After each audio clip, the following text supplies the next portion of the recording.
दक्ष news सदैव तुमच्या सोबत।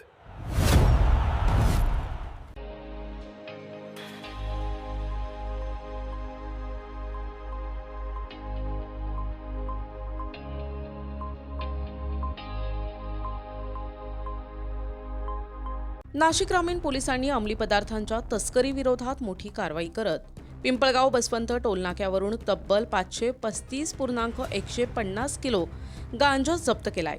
या कारवाईत 1,12,14,00,000 रुपयांचा मुद्देमाल हस्तगत करण्यात आला असून एका संशयित आरोपीला अटक करून त्याच्या विरुद्ध NDPS कायद्यान्वये गुन्हा दाखल करण्यात आलाय।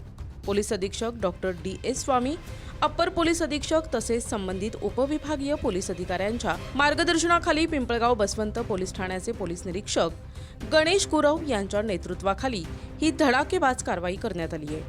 पोलिसांनी दिलेल्या माहितीनुसार 13 जुलैच्या मध्यरात्री ते 14 जुलैच्या पहाटे दरम्यान मुंबई आग्रा राष्ट्रीय महामार्गावरील पिंपळगाव बसवंत टोल नाक्यावर वाहनांची तपासणी सुरू होती। यावेळी संशयित पिकअप वाहनाची झडती घेण्यात आली। वाहनातील प्लास्टिक कॅरेटमध्ये विविध रंगाच्या प्लास्टिक पिशव्यांमध्ये अंमली पदार्थ लपवून ठेवण्यात आल्याचा संशय आल्याने वरिष्ठ अधिकाऱ्यांना तात्काळ माहिती देण्यात आली। यानंतर पोलीस उपअधीक्षक अंबादास सीताराम बैरागी घटनास्थळी दाखल झाले।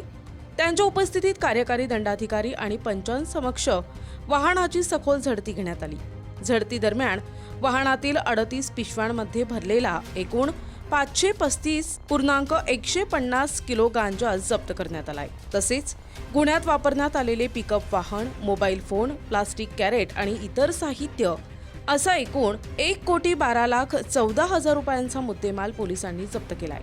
या प्रकरणी राहुल शांताराम पाटील याला अटक करण्यात आली असून त्याच्या विरुद्ध अंमली पदार्थ आणि मनोव्यापारावर परिणाम करणारे पदार्थ अधिनियम कायद्यान्वये पिंपळगाव बसवंत पोलीस ठाण्यात गुन्हा दाखल करण्यात आलाय। या प्रकरणी पोलीस उपअधीक्षक अंबादास बैरागी यांनी फिर्याद दिली आहे। या कारवाईत पोलीस निरीक्षक गणेश गुरव, सहाय्यक पोलीस निरीक्षक गणेश गरुड, सहाय्यक पोलीस निरीक्षक भोर, पोलीस उपनिरीक्षक विकास बांदूज, पोलीस उपनिरीक्षक प्रशांत उजळे, पोलीस हवालदार राहुल गांगुर्डे तसेच इतर अधिकारी आणि कर्मचाऱ्यांनी महत्त्वपूर्ण भूमिका बजावली आहे।